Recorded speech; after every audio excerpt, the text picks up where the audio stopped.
Hey everyone, and welcome to Almost Cancelled. I am Peter, that is Connor, and we are going to talk about Marvel's Agents of S.H.I.E.L.D. Season 7, Episode 3. It is called Alien Commies from the Future. So, full spoilers for the episode, as always. I really tried to sell the exclamation point there at the end. Yeah, it's a good title. It's very on brand. It is. In fact, I think what I liked about it is when because not that I expected the exact phrase to show up in the episode, but when it eventually did, I thought it was a good little payoff moment. Yeah. For like, okay, this is how it...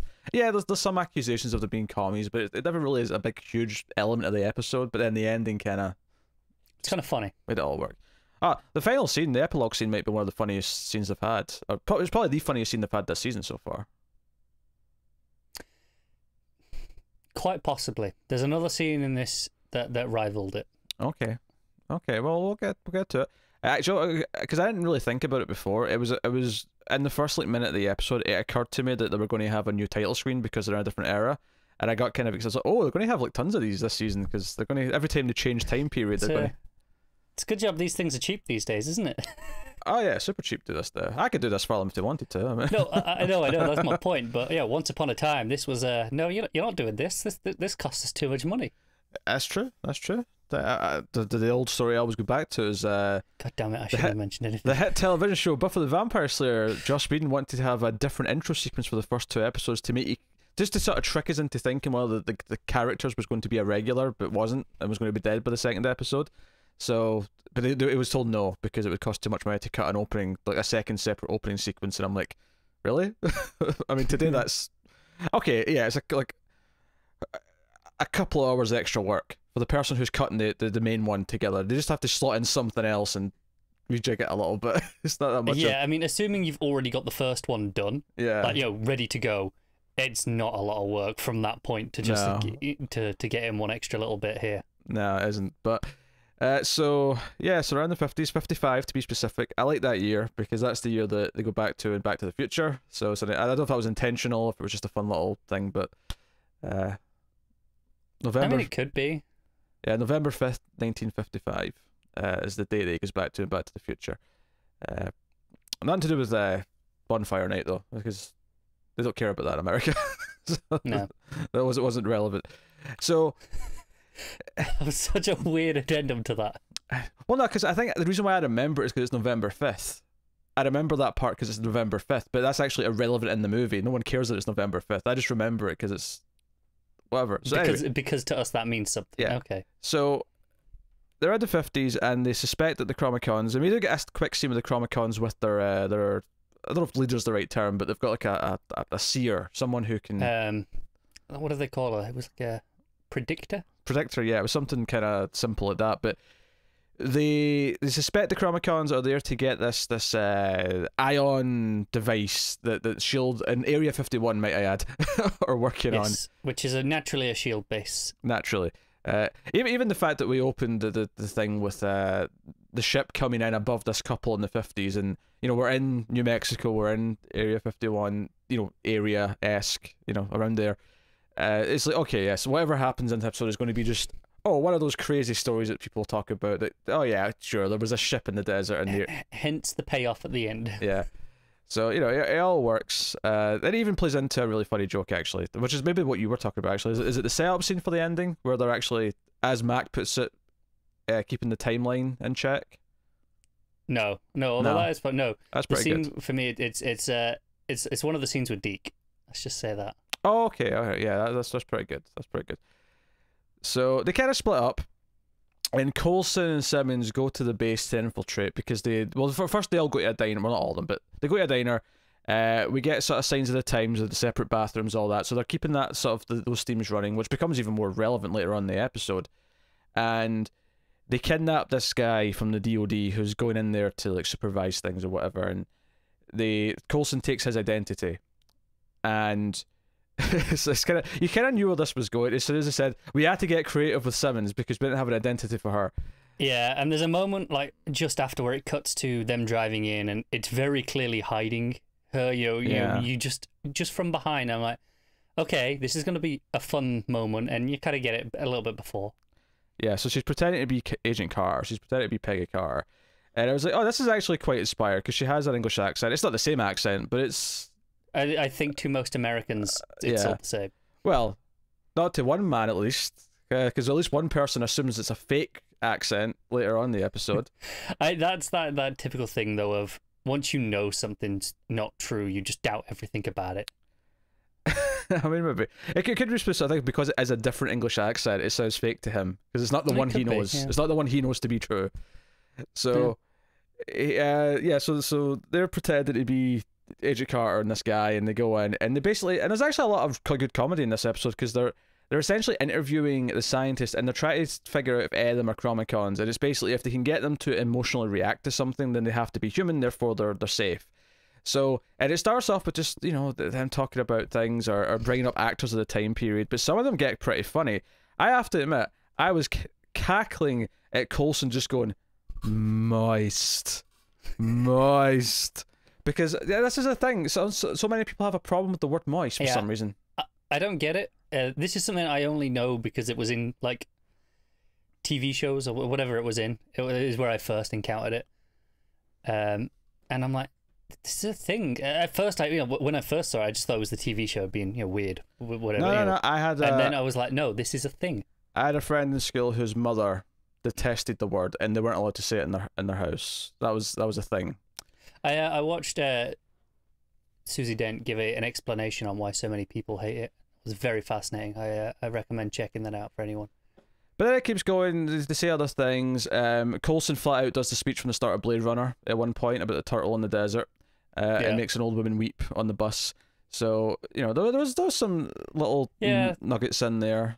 References. A lot of fun, just them throwing references. The Casablanca, I think near the start we had. Yeah, the love triangle. Yeah. Yeah. Just to get reactions, and it was just fun little things to prod at. Yeah. And, you know, there's lots of, obviously, the time stuff where Simmons is like, hey, I could save them like several decades by just making a couple of tweaks to some of these devices to try to build. Give me an hour. Yeah. So that stuff's going on there. The others are trying to interrogate this guy who they thought was going to be easy to interrogate to begin with. Yeah, they're like, oh, it's a pencil pusher. But unfortunately, he turns out that he actually is heavily involved in interrogation. He says, as he puts it, he wrote the book on interrogations so they can do their worst. And given the time period, it's perfectly plausible. Yeah, and he you know, his racist side really starts to come out. He really upsets both Yo-Yo and Mac in different ways. And Mac, like, because Yo-Yo wants to hit him at one point, and Mac's like, just keep calm. And then he calls Mac her boy, and he's like, what did you just call him? And it's this sort of tense moment where he really wants to punch him, and he gets to punch him later, and I'm sure he enjoyed it. But this is the thing, the end of this episode feels so cruel to this guy, but you're completely for it. He deserves it. He deserves every bit of cruelty he gets by the end of the episode. Dick, so yeah. Yeah. Because we don't see May interrogating him, but she just comes out at one point and just very deadpan says, he called me an Oriental. Like, just really deadpan. And I'm like, and Yo-Yo's like, I had to drag her off him. Yeah. And is this? I assume this is the moment you really like this funny, where I thought this was hilarious. Yeah. Where they basically suggest maybe you, Deke, you should go in and talk to him, and Deke understandably says, "But I'm not a proper agent. I've not been trained to interrogate anyone." I know I've got that a gift of gab. I think he puts it. Yeah. It's not quite right. And Max is like, "Don't make us say it." And he just sort of like, and it takes him just that extra minute to get it, where you're just waiting for him for the pin to drop. Him and then point at his face and being like, is it this? So he goes in, and also just to overlook what I think is possibly the funniest moment of all, because this is all hilarious, but it's him walking off and going, stupid white privilege. Yeah, that phrase has never been funnier. There's some weird moments as well, actually, where he still doesn't know a lot or everything about present day, because at one point he goes, oh, they've went somewhere called the Pentagon. He says that at one point. Yeah, and Sky refers to the Malik being the Grand Wizard of Hydra. Oh yeah, and he says he thinks that sounds cool. That sounds like a cool thing. And it's like, oh, Deke. Do you know what? I will actually defend Deke a little bit, because this is something that I didn't actually know until relatively recently. I mean the last year or two. I did not know that the KKK had these silly like names for their. We don't have to get into it. You're about to go to a thing. Don't do it. No. I was just gonna say. It sounds cool because that's the intention. Yeah, it's supposed to cover it up, make it all sound nice and fairy, but it just so like I get why he doesn't jump to that being, oh wait, this is something probably awful. wasn't taught in his history curriculum. I doubt there was much of a history curriculum That's taught in kind of his my point. yeah, his space station. Anyway, so he goes in and immediately the guy's like, oh, finally the man in charge, just making these assumptions, and Deke's like, oh, you went straight there. Realized, like, you just go straight to it. Because it was almost like Deke was having a little bit of fun because he was enjoying playing the charade of going to interrogate him. Yeah, and Deke's still like in his suspenders from the 30s. That's true, he's not changed. Everyone else has changed their clothes and he's just strutting around. Yeah. But the guy's like, nah, you're a commie. I know you're a commie. I'm not going to give you anything. But he does admit one vital piece of information is that the device, literally there's nothing on Earth that can power it. But of course the Chromicons are not from Earth, and they're also not from this time period, so they can power it themselves. And that becomes the core sort of conundrum in the episode, is like try to stop the Chromicons. It turns out there's two of them eventually that are going to this device to essentially try and like nuke the area and just wipe out a lot of the shield figureheads. And obviously Sousa being one of the main ones who I would have never remembered his name until they said it, but as soon as he walks in with the cane, I'm like, oh, okay, I know who this guy is. Do you know, I didn't get it immediately because I'd forgotten so much of Agent Carter because it was so bland and forgettable. But I can't blame you, but I honestly, I think it's just the cane is fairly distinctive. Nah, do you know what it was? I saw his face and I went, oh, hey, it's the guy from Dollhouse. And I went, oh, that's right, he was also an Agent Carter. There was a step there. Of course there's a step there for you, and of course it's that step. But hey, to be fair, the showrunners of this show are literally the showrunners from Dollhouse. I know. I'm just saying, of course, that's the route you take to that, though. But so, yeah. which of course is fun because he's going to meet, Agent, because he hears about Agent Carter being here, and he's like, oh, I better fix my hair and get ready and go on, And then he strolls in, and immediately is like, oh, really now? Yeah. And she just kind of goes with it, and is like, I'm being arrested now, aren't I? I was like, yeah, you're ahead of the game. You know what you're talking about. So he arrests Coulson, and Coulson's like, oh, I'm a big fan. You're Sousa. But so the Sky has to come in, pretend to be in the CIA to try and talk them out of the cell and all the rest of it. And it's funny because I was actually thinking about 2/3 of this episode that this might just be one episode in the 50s, but the ending of course makes it clear that there's going to be some cleanup here. Yeah, I expect that Sousa might learn a little bit about things, not everything, but I feel like he's going to get a little bit of knowledge and maybe understand that there's more to this than he's ever going to know properly. Yeah, probably. And I was going to say we need to pick up Enoch, but that doesn't necessarily have to happen in the 50s. No, that can happen in the 80s, 2000s, whatever. If we want to see the original Koenig again, we do have to kind of do it in this period, probably. Yeah. If we see the original one, yeah. But we might not. That might just be the last we see the original one. I mean, it could be. I think we were both of the opinion it felt like we were going to see more of him, but who knows? I'd expect it. I mean, they could show up next episode. They could hear about what's going on somehow through the. Cause, I mean, he is part of S.H.I.E.L.D. He's part of the network, so. Oh, absolutely, yeah. Yeah. So there's no reason why they can't come running. Yeah. So. No, and again, a lot of this stuff is fun. The ultimate plan ends up being that Simmons is going to basically take this primitive EMP grenade thing and set it off, but with a bigger juice, or more juice, because she knows how to rig it to actually set up a proper EMP detonation, which will just render the whole thing defunct and nothing will happen. We get a lot of stuff with Yo-Yo and May, which I really liked. Obviously, there was a little bit of a history lesson which I didn't know about. This was actually genuinely new information to me. That women pilots in the 50s would pilot the tests or the dummy targets for the male pilots, so they were actually faster and very possibly much better at what they were doing, but they were just by default they were the ones doing the testing, which sucks. I did not know about this. This was actually quite a fascinating bit of it's one trivia. Of those underrated pieces of trivia that I definitely knew before, because when it's not something that I'd have sprung to, but when she said it, it kind of triggered the memory of it. I get you. It's interesting for sure. It's one of those things that it's always nice to see these sorts of facts pop up in TV shows that are popular, so that more people learn them. Yeah, I'm not the sort of person who watches a lot of documentaries, so this is exactly where I learn these little things. So yeah, I do a lot of I listen to a lot of history podcasts and books, stuff like that. But I don't watch a lot of documentaries, weirdly. But it's nice to see them when they pop up. Especially when we're doing a time travel story like this, it feels really relevant to kind of just insert some of these lesser known facts in. Yeah, no, it's just like, obviously there's a lot of inequality talked about in this episode when it comes to race. I mean, the DOD guy, like, acts racist towards at least 3 ethnic groups in this episode, like, very quickly, very easily.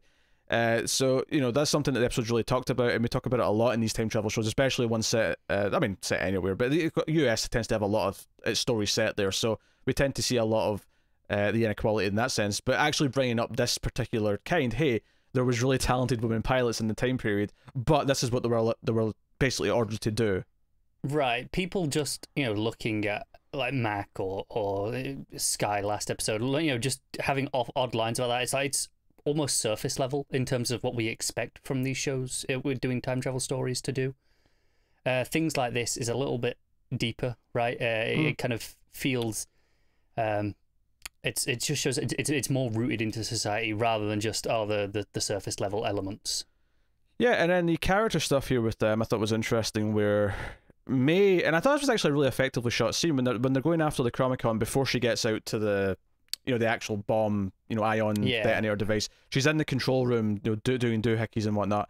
And May and Yo-Yo come in with the gas canisters, and they've got masks on. And I actually thought it was quite effectively filmed, the way like May's panic attack here, when she sort of you know, she's trying to like get people to go out, you know, clear the room, get to the bad guy, but she doesn't actually, you know, get there. She has this moment where the breathing starts getting really heavy. And I like the moment afterwards where Yo-Yo tries to sort of ask her about it, and May's like, I'm not ready to talk about it, don't ask.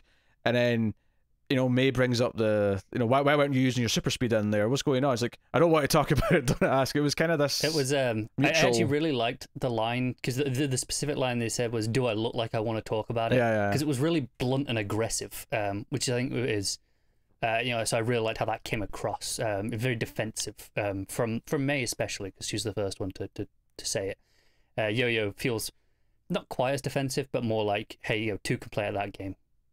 Yeah, I wonder when, you know, I was going to say, what I mean is, this is the first time I feel like I've seen May feel like her. You know, as much as she's still acting very standoffish, that's not necessarily out of character for May in general, but this moment of humanity here, it felt like, oh, she's actually her, she's not just a robot right now. It felt like a real moment of humanity sort of bleeding through. So yeah, it makes sense, especially coming after the panic attack, and her it kind of forces her back to reality almost, the fear. It makes her seem more aware, and she can't just compartmentalize and shut it all off like she clearly has been doing. So they end up sort of driving out into the desert to catch the Chromicon. They have a bit of a fight. It's actually the EMP that saves the day ultimately. In fact, Yo-Yo's almost dead by the time that the EMP goes off. She's got the power cables around her neck. She's being strangled with it as the Chromicon's trying to plug it back in. I like the little touch that the Chromicon doesn't have a natural sort of port for this power cable, so it sort of forms one. Like, it forms the exact port for this cable. Yeah, I kind of like that. That's pretty interesting. It was nice just little visual. It was a nice idea, just that they can literally just connect to any tech from any time. They can just mimic what the port's supposed to. Because obviously the actual information, the actual energy is universal. It's just the interface that it goes through that changes. So I like the idea that they can just mimic it. And as long as they understand what it is by looking at it, they can just create the correct receptacle in their body. And this is essentially just power. It's just energy and electricity, right? So yeah. So this is particularly easy. Yeah, simple stuff. So we got that when the EMP goes off, Coulson, who is super strengthening the other Chromicon, ends up collapsing when everything goes off. I like the line from, I think it's Sky, who says, I keep forgetting how strong he is, because I do too. Yeah. And there's a moment earlier on, after she breaks them out of the cell that they're in, he just snaps off his handcuffs really easily, and I'm like, oh yeah, he can do that now. Yeah, no, it's good stuff. So we do see like a flicker in his eye. I thought it was just going to be him powering back up. I didn't realize it was going to be the end of episode. Obviously, we still have the epilogue scene, but like, I didn't realize it was going to be this, but we cut to the logo on. But I don't know if they're going to tease that there's going to be some trouble getting him back on properly next episode, or if it's just maybe like a sign of life here at the end. That, oh, no, he's fine. He'll get back up. Yeah, I'm not sure. I wonder if they play with maybe they lose some memory almost. Like it's a reset back to, but when he got turned on before this, they lose these last few episodes worth of memory and have to play with that. Yeah, maybe. Or maybe they'll just struggle to get him back on properly. Maybe it'll be just like, okay, we have to try. Maybe it'll turn into Back to the Future Part 3 where we need to find a way to get this much power to him. Because the Chromicons aren't around because they've melted. They've self-destructed, essentially, when they failed. Yeah. So that's all set up and dandy. Yeah, so yeah, the fun sort of epilogue scene, though, is two parts to this. It's basically Mac and Deke. And so we have to preserve the timeline, so he pretends to be an alien, with flying the ship above him in the desert, saying, if we have to abduct you again, you will be... And you can tell Mac hates that he's having to say this. He's like, you will be probed. And even this is maybe even a small reference to Back to the Future. It's very similar, actually, to in the first movie when he dresses up in his radiation suit and pretends to be Darth Vader to scare the shit out of his father. So... Sure, I guess. It gave me vibes of that. I don't know, maybe both of these are stretches, but the fact that both of them are here in this episode makes me think, maybe there's a... I think the first one I was more willing to give you. This one feels more of a stretch. Sure. I mean, it's similar in the sense that he's using modern technology to scale us. Because in the movie, Marty does it with his Walkman, basically. It's just, he plays music in his ears and it's what freaks him out so much. Here it's a fancy, flying spaceship and time machine. Yeah. Because what else would do it? But of course he runs into the diner and he sounds genuinely crazy. And the way he says the episode title right at the end, he's like, "The aliens, and I think they were commies from the future." And then the way it just goes to credits. I love it. Yeah, very funny. It's good. It was good stuff. I had a big grin across my face at the end. Even the I don't think we talked about the scene where he actually broke out. Matt gets to punch him finally. Yeah, but he's looking around the ship and he's like, you need to explain what's going on. He asks if Matt can explain what's going on here, and Matt is like, "No, I can," and then punches him. He's like, "I just can't be bothered." No, that was good. Yeah, it's a solid episode. I think this one might even have the best pacing of the three so far. I agree with that, especially because right up until the end, it felt like this was not going to be a two-parter in this, so it felt like, no, this was the entire story. Almost to a point where it was surprising by the end that, oh no, there's another one still to come. Yeah, not in a bad way though, because it definitely feels like they're kind of stuck here in the space with Soza, and I feel like they're going to have to convince him to either let them go or whatever, or cooperate in some way to save Coulson or something. Yeah, no, not in a bad way at all. I think until 5 minutes before the end, it felt like it was maybe just gonna rush the last few little bits to get them ready to leave. But then we've got all this stuff to deal with, like you're saying. So we've got easily another episode's worth of content, I'm sure. Yeah, and how they get Deke and Mac back in the mix, and how we deal with that. We'll find out. But I had a lot of fun with this one. A lot of comedy, as we say, and it felt like it was really playing with the time period in interesting ways so far.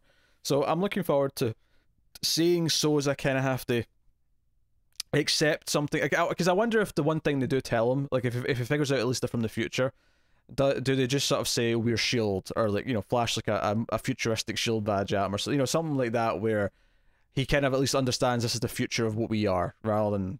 Possibly. I can see this is maybe how we bring Enoch back in, is look, your S.H.I.E.L.D., contact these people who we know are part of the organization, they'll come and verify us, they'll vouch for us. Yeah. I wonder if there's any Chromicon threat in the next episode. It would make sense that there might not be. It's possible, but obviously they're still around right now, so they could have a backup plan, who knows. Speaking of, I actually really liked how the stuff on their ship at the start was filmed. Lots of strange angles and close-ups on their faces and just odd framing. Yeah, the background was completely white. It sort of was really clean, really stuck out as feeling unhuman. Yeah, it felt very alien, right? In a really good way. And like I say, I think they were always often framed off to the side at weird angles, and it just felt very unnatural. And it really worked for what was essentially quite a simple scene of three people talking. Yeah, a couple of minor character beats. Just Mac and Yo-Yo talking about her hands. Not much to say. Just it was there. Same with Sky and Deke. Deke essentially saying he doesn't want to kill people. He doesn't want to be the guy he was in the future. And Sky kind of understanding that. Just little moments there. I thought I'd briefly mention that happened. But yeah, and that is a solid episode. So that is episode 3 of season 7. So let us know what you thought of the episode in the comments below. You can like and subscribe, all that stuff. Liking is really important on YouTube. It lets the algorithm know that you recommend us out to other people, so please do so. You can, of course, get us on the Twitters at mailed_fuzz for channel updates. If you want to support the show financially and everything we do on YouTube and in the audio podcast and everything else, go to patreon.com/mailfuzztv, and you can donate as little as $1 per month and get some bonuses for your trouble. But otherwise, that is us. So thank you once again for watching or listening. We always appreciate it. Keep watching TV, guys. Have you got any vanilla?